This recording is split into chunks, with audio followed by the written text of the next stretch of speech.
E tecnologia aliada à educação e aprendizado. Nós estamos no Brasil chegando ao tempo em que os prefeitos das cidades agora, em vez de mostrar fontes e chafariz na praça central da cidade, mostram o que fizeram com a educação pública. É o caso, por exemplo, de João Carlos Machado, prefeito da grande metrópole de Onda Verde, que tem quantos habitantes?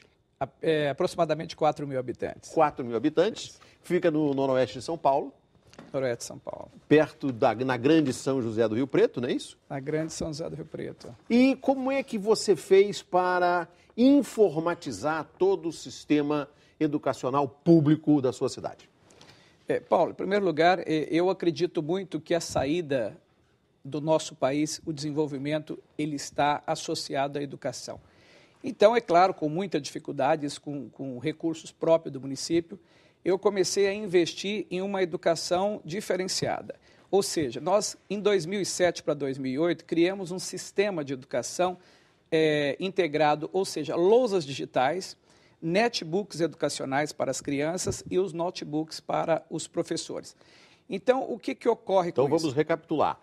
A lousa é digitalizada. A lousa digitalizada. O professor dá aula no notebook ligado à lousa. A lousa. E o aluno tem o seu netbook, cada aluno tem o seu netbook em sua carteira. Então, na sala de aula. Por isso, o sistema integrado de tecnologia, né? Porque está tudo integrado. O que o professor está trabalhando no seu notebook está saindo na lousa, concomitantemente também no netbook do aluno. Então, com isso, em um sistema banda larga, né, banda avançada, larga. sinal wireless, isso, então, de uma certa forma, facilita a vida do professor e de seu assistente dentro da sala de aula. Claro. Com isso, incentivando mais o aluno, facilitando um sistema moderno de pesquisa, né, e o interesse do saber, do ler, do aprender. Com isso, nós zeramos a evasão escolar. Zerou. E, sem dúvida, o que eu quero assim deixar bem claro e que me animou muito é que, em 2007, nós tínhamos uma média IDEB de 4,8. O que é média IDEB? É o índice de educação básica, né? O índice que mede a educação básica no Brasil. Essa média... É um índice montado e acompanhado pelo Ministério da Educação. Pelo Ministério da Educação. Então, a nossa média era 4,8. Hoje, em menos de 2 anos, eu tenho 5,6. Então, para você ter uma ideia... Em 2 anos? Em 2 anos. A média mundial do IDEB, né, que é o Índice de Educação Básica, ele está previsto uma nota média ideal para 2022, média 6. Nós temos hoje, em apenas 2 anos, a média 5,8. Isto porque o IDEB fora medido 2007 e 2009. Ele é medido a cada 2 anos. Agora, 2011, ele terá outra medida. Eu hoje, sem sombra de dúvida, eu posso lhe afirmar que nós já ultrapassamos a média mundial, que é média 6 para o ano de 2022. Quem é que se beneficia desse sistema? São alunos, desculpe, até que ano? É de 1º a 5º ano. 5 anos. Porque nós estamos com a educação... Por que você não foi mais para cima? É um caso delicado, por resistência do governo do Estado. Hã? Por resistência da Secretaria da Educação do governo do Estado. Então, nós estamos municipalizados de 1º a 5º ano. Então, de 6º a 9º, eu dependo de um convênio com o Estado de São Paulo. E isso não nos fora permitido. É uma pena, porque eles caminham bem até o 5º ano, depois acaba tendo um... Vamos voltar um pouco à fita e me explica uma coisa. Como é que você conseguiu o primeiro dinheiro? Através de verba do Fundeb, eu criei um mecanismo. Primeiro levantei o custo inicial de tudo isso. Fui fazendo uma economia no primeiro ano e a primeira etapa custou em torno de R$300 mil. Né? Só? E eu tenho um outro... Quantas crianças são? Hoje temos 550 crianças beneficiadas nesse sistema. Em quantas salas de aula? 11 salas de aulas. Quantos professores? Professores, nós temos aproximadamente 40 professores, entre 40. professores e assistentes. Tá. E em torno de 4 monitores, que é os monitores que dão o acompanhamento no sistema eletrônico, né? Porque às vezes tem uma falha ou outra. Então você começou gastando R$300 mil? Em torno de R$300 mil. Tá. E aí, como é que evoluiu isso? A evolução foi acontecendo, né? Devagar, como eu disse, nesses 2 anos, de 2007 final de 2007 até agora. E hoje, o que acontece? Eu tenho um outro projeto para finalizar e eu precisaria de em torno aí de mais 300 a 500 mil e acredito conseguir isso até no final da gestão.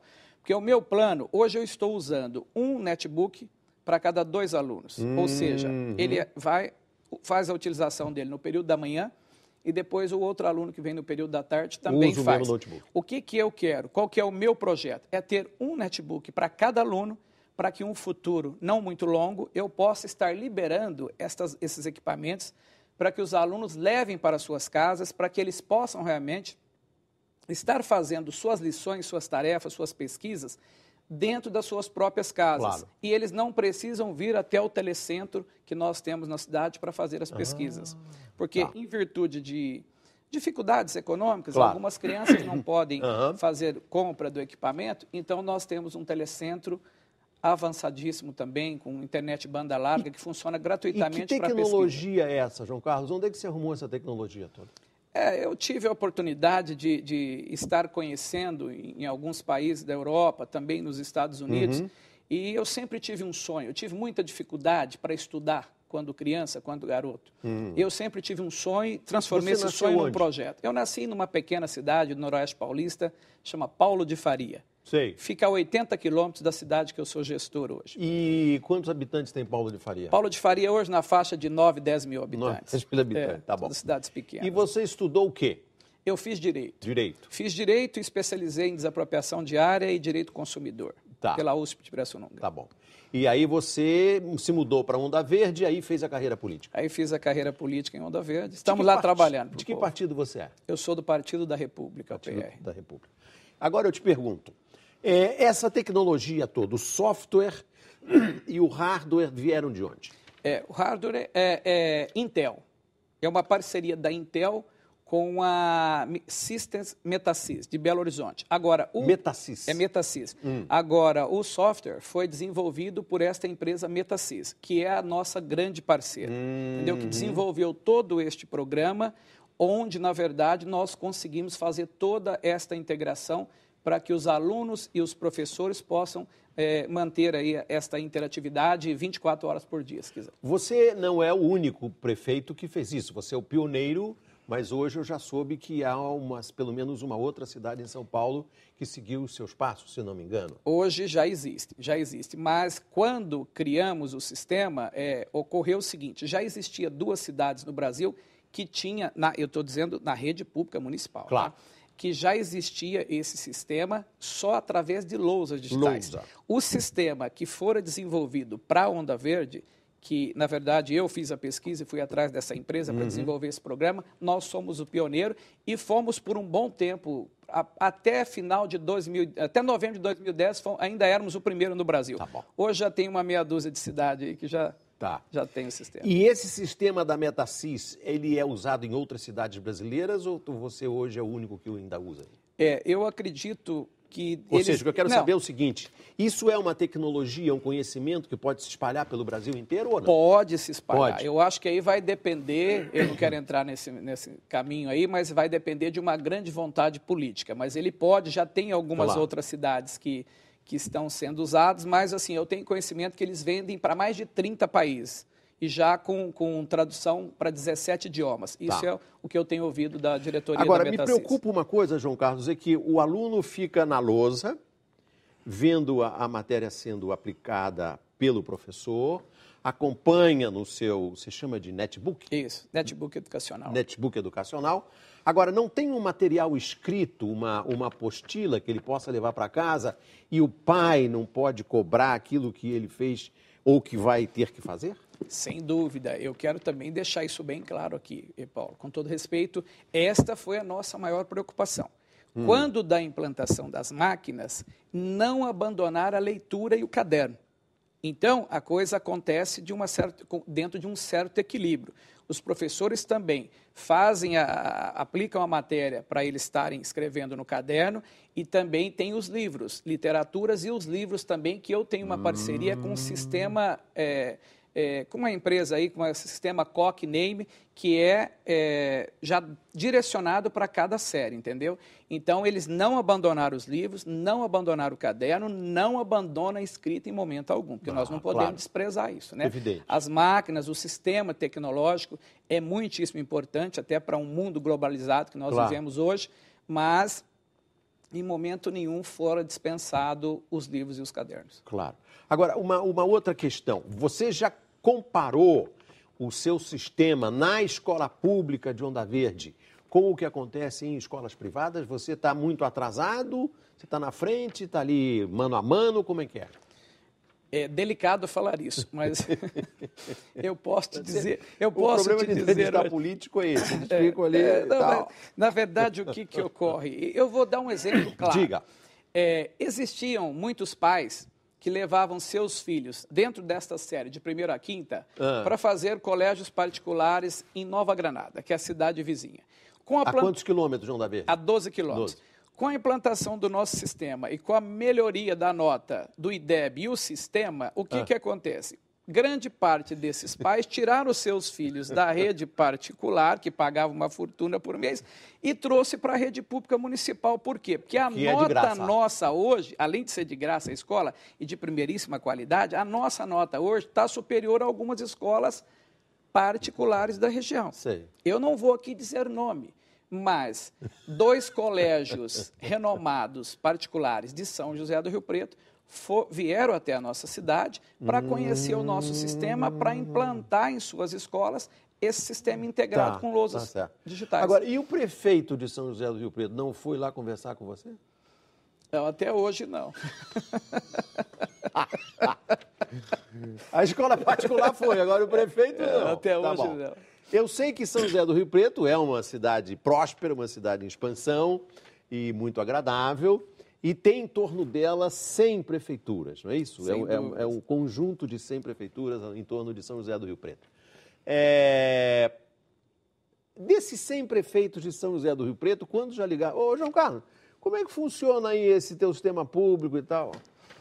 75%. É mesmo? Entre ligações e visitas de gestores ou de seus secretários, para conhecer o sistema. Que beleza. Entendeu? Então, nós estamos muito satisfeitos porque o resultado está sendo muito bom, muito positivo e, acima de tudo, o que eu vejo, o principal é quem está ganhando com isso são as crianças, são os adolescentes que serão, se possível, aí os grandes homens e o grande futuro desse país. Né? Nós temos que investir. Agora, João Carlos, eu sei que você também tem uma outra causa, além dessa de ser um pioneiro na modernização da educação pública no Brasil, você tem uma outra causa que nós temos ainda um pouco de tempo.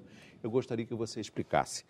Você é líder, a partir da grande cidade, metrópole de Onda Verde, de 4 mil habitantes, você lidera um movimento nacional para aumentar a participação dos pequenos municípios na distribuição dos royalties do pré-sal. Correto. Por que e como está indo essa sua campanha? Essa campanha, na verdade, foi lançada dia 27 de abril, né? E onde esteve presente praticamente de 103 municípios convidados, praticamente 80 municípios, teve representante na figura de seus prefeitos ou seus secretários de governo. E o movimento deu um resultado, eu considero, muito positivo, porque a partir deste movimento, né, desta reivindicação, fora criada uma carta, né, o 100 de Onda Verde, onde essa carta for encaminhada à Presidente da República. O que é os 100 de Onda Verde? Na verdade, porque a ideia foi criar um movimento onde nascia os 100 municípios da região do Noroeste, então, para não dizer, então ficou os 100 de Onda Verde, entendeu? Mas, na verdade, é do Noroeste Paulista. E o que acontece? Nós estamos reivindicando uma fatia maior do bolo em relação à distribuição dos royalties para os municípios, porque nós entendemos que apenas 22% que seria distribuído para os municípios é uma quantidade muito pequena. E, com isso, deixaria de existir aquela distribuição equânime, igualitária. Ou seja, se o Brasil é um país de todos, eu entendo assim, o pré-sal não pode ser de poucos. De poucos. Tá bom. Né? É esta a metodologia. E, a partir daí, foram levadas essas cartas ao Congresso, ao Senado, ao Planalto, e já foi instalada uma frente parlamentar democrática em apoio a distribuição dos royalties do petróleo brasileiro.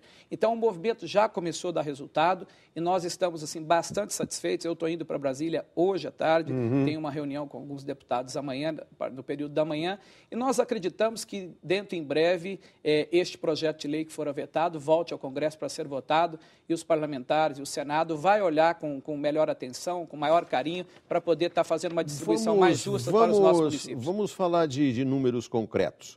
Se você conseguir passar hoje, está previsto uma distribuição de 22% para os pequenos municípios. Hoje 22%. Nós estamos reivindicando que seja aumentado para 40%.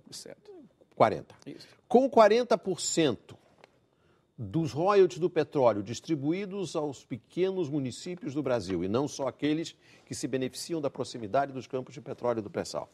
Com 40%, você vai ter dinheiro para ampliar esse sistema de educação pública com telinha digitalizada? Sem dúvida. Se isso acontecer, eu diria que nós poderíamos nos dar o luxo de dentro, assim, com 3 meses de aumento de arrecadação, nós nos daríamos o luxo de estar distribuindo um netbook para cada aluno da rede pública municipal, para ele estar levando para casa. E aí sim, eu quero implantar também um sistema banda larga, sinal wireless na cidade, para toda a comunidade, e assim seus pais também poderiam estar fazendo parte de um sistema de inclusão digital de fato e de direito.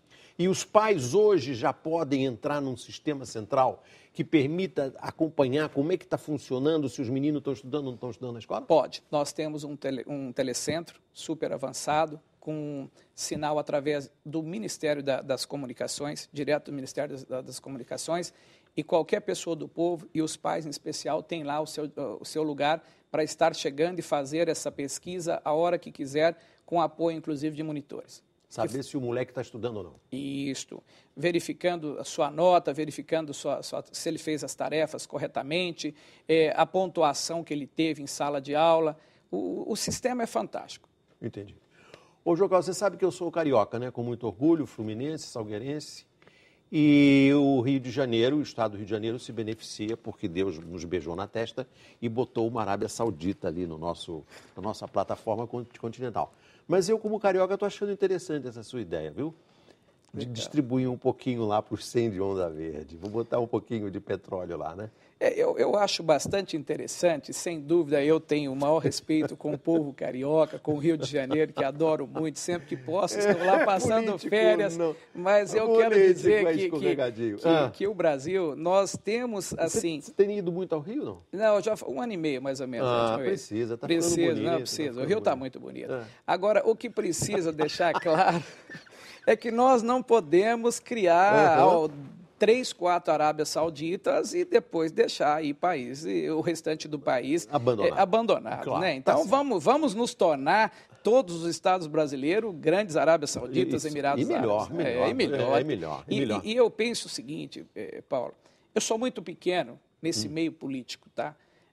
Mas se tiver boa vontade, se tiver determinação, coragem de trabalhar, e for atrás do recurso, dá para conseguir e dá para fazer. Nós só estamos precisando, neste momento difícil, que realmente quem está no centro geral do poder, em virtude desta maior distribuição de riqueza mineral que esse país já teve, está aí acontecendo, que olhe com bons olhos para os pequenos municípios brasileiros, para que a gente possa aparecer no cenário nacional com notícia boa, fazendo um país melhor. Claro, e seguramente o governador Geraldo Alckmin de São Paulo assiste a esse programa toda terça-feira à noite, eu sei disso, e ele vai permitir que você leve o sistema da lousa digital, do notebook para o professor, do notebook para o aluno, até mais quantos anos? Mais 3 anos de...